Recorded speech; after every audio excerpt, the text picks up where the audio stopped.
The research that I chose to conduct was poverty and the effects of mental and physical health of families.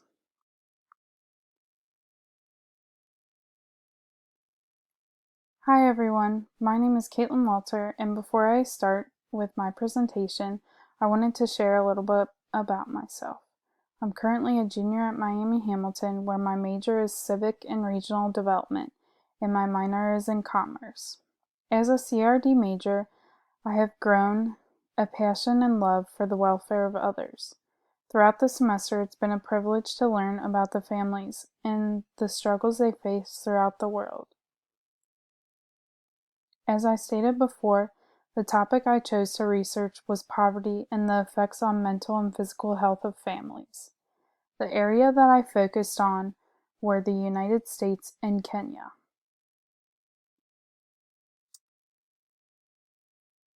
The definition of mental health is a person's condition with regard to their psychological and emotional well-being. Mental health is an integral aspect to overall health and well-being. One should never take their mental health state lightly, and it should be treated with the same urgency as physical health. The brain and your mental state are key aspects of your everyday life. When there is an imbalance of them, then your daily attitudes will be imbalanced. Before one can examine how a family copes with mental illness, I wanted to list some examples for those of you who are not aware of mental illnesses. These illnesses include depression and anxiety disorders, schizophrenia, eating disorders, whether that be anorexia or bulimia, and addictive behaviors of any kind. The families that deal with some mental illness tend to be in the level 1 position. These families are dealing with the basic survival needs such as having food, clothing, shelter or protection, medical care, and minimum insurance. These families are often going through some kind of struggle and have nowhere to turn, so they keep their issues hidden within themselves because these issues are seen as a weakness, and they often feel that they are being judged by the others around them.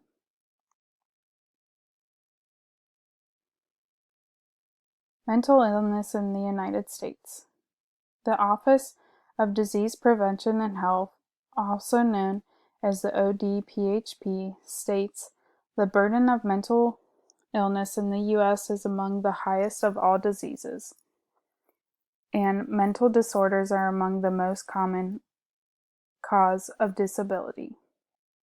In 2004, a study stated that approximately 1 in 24 adults, 25%, claimed that they had a mental health disorder and were struggling with it within the past year. The individuals most affected by mental illness in the United States are those who are living in impoverished neighborhoods.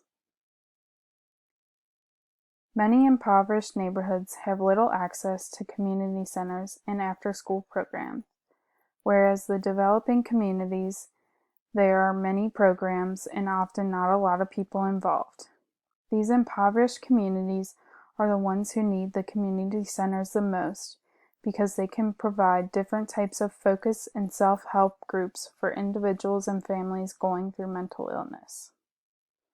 Also, in the United States, the African American communities lack the resources for those who are struggling with mental illness. The African communities lack the resources for those struggling with mental health, and they often face the most stigmas in believing that mental illness is a legitimate thing. On Mental Health America's website, they stated that the stigma and judgment prevents Black/African Americans from seeking treatment for their mental illness. Research indicates the mild depression or anxiety would be considered crazy in their social circles. Furthermore, many believe that the discussion about mental illness would not be appropriate even among the family. I feel that this is unfortunate because of the fact that those who are struggling only have the option to struggle on their own. Mental health, as we stated before, should not be taken lightly, but too many times people just do not want to deal with it and feel that it is easier just swept under the rug and out of sight, out of mind.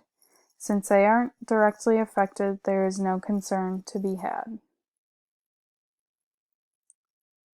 The struggle that the United States may have with poverty and mental health may seem large, but it is more prevalent in Kenya.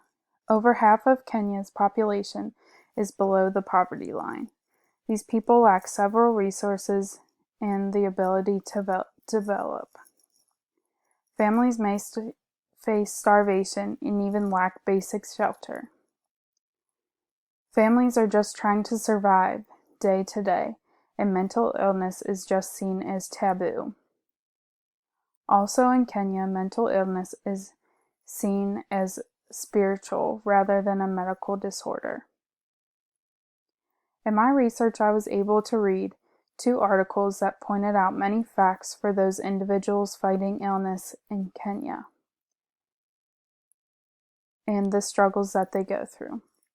The first article was written by Liz Lockhart, titled "One Woman's Dedication to Improve Mental Health Treatment and Understanding in Kenya."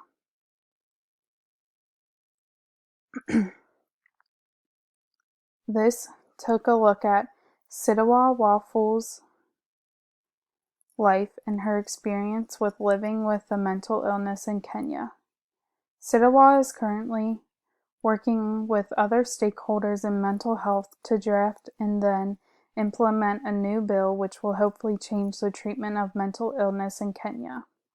The bill touches on prevention, treatment, and care and rehabilitation for those and their families struggling with mental illness.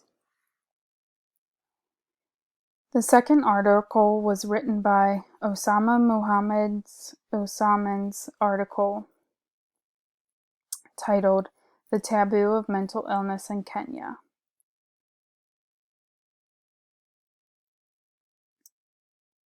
It is known that those with a mental illness living in Kenya are not treated with proper care because they are seen as outcasts of society.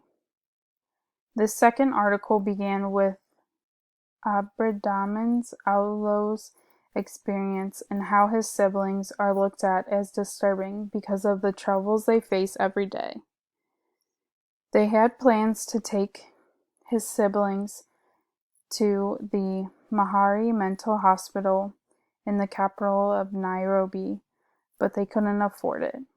He wished that he could provide a better life for them, but they have to make do with what they have. Also, within this article, they talked about a CNN feature that was done on the hospital. It showed how poorly equipped the facility was, the incapacity they have to take care of the patients, and even where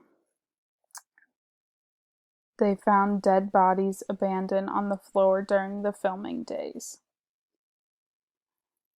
Now the question is, what can we do to help? I think that you can help by starting the conversation on mental health. Don't be afraid to reach out, even if you feel that you are suffering from mental illness. It's such a common thing nowadays that there are so many organizations and individuals out there who are willing to help you, and that you will receive help for all your sufferings. Now I have some discussion questions for the class. How are you going to help end the stigma on mental health? I know through my presentation that I have stated that there have been such high stigmas on those who live in Kenya and also within our communities here in the United States. Another question that I would like you to answer is, in your experience, how are mental health issues in the community intertwined with crime or substance abuse? How are they intertwined with physical health on an individual or a community level? Do you think our community in Hamilton is doing a good job with bringing awareness to mental health? These are my references. Thank you for listening to my presentation.